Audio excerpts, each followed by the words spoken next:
హనుమకొండలోని ఏకశిల ఆసుపత్రిలో ఉచిత kidney OP సేవలు అందుబాటులో ఉన్నట్లు డాక్టర్ సింధూరా తెలిపారు.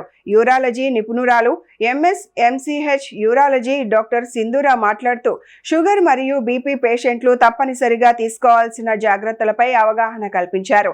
కాలానుగుణంగా ఆరోగ్యాన్ని కాపాడుకోవడంలో సరైన నీటి వినియోగం ఎంతో ముఖ్యమని ఆమె సూచించారు.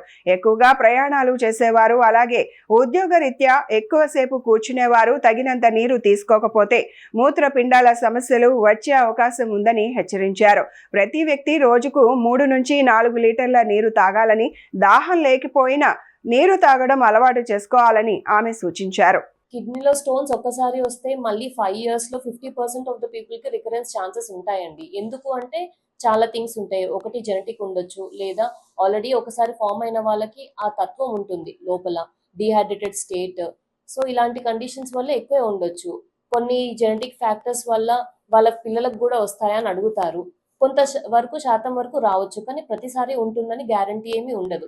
బట్ మెయిన్ థింగ్ ఏంటి అంటే వాళ్ళ డైట్ హ్యాబిట్స్ కానీ, లేదా ఒబెసిటీ అంటారు, బాగా లావు ఉండడం వల్ల కానీ, లేదా వాటర్ తీసుకునే హ్యాబిట్స్, ఇవి అవే మెయిన్ ఫ్యాక్టర్. అండ్ ఆయుర్వేదిక్ అంటారా, అది ఎంతవరకు ఎఫెక్టివ్ అనేది చెప్పలేము. కొంతమంది తీసుకున్నాను రాయి పడిపోయింది అని చెప్తారు, అది సోల్లీ దాని వల్ల అని కూడా మనం చెప్పలేము.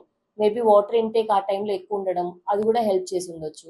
అండ్ ప్రతి స్టోన్ కి సర్జరీ వరకు వెళ్ళాల్సిన పని ఉండదు. అది ఏ లొకేషన్ లో ఉంది అని కూడా దాన్ని బట్టి ఆధారపడి ఉంటుంది. కిడ్నీలో ఉందా, కిడ్నీలో ఉంటే పైన ఉందా, మధ్యలో ఉందా, కింద ఉందా, ఏ సైజ్ లో ఉంది, లేదా కిడ్నీ నుంచి బ్లాడర్ వరకు ఒక నరం ఉంటుంది యూరేటర్, అందులో ఉందా, అందులో ఉంటే పైన ఉందా, మధ్యలో ఉందా, కింద ఉందా, అందులో ఏ సైజ్ ఉంది, ఆ సైజ్ కొన్ని 5 mm స్టోన్స్ అంటాము.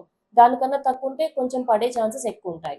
కొన్ని 5 to 10 mm స్టోన్స్ ఉంటాయి, అవి పడే ఛాన్సెస్ ఒక 40% అలా ఉంటాయి. అది కూడా కింద ఉంటే లోవర్ యూరేటర్ అంటాము. అదే పైన ఉన్న స్టోన్ ఉంది అనుకోండి, పడే ఛాన్సెస్ కొద్దిగా తక్కువగా ఉంటాయి. అండ్ సైజ్ బట్టి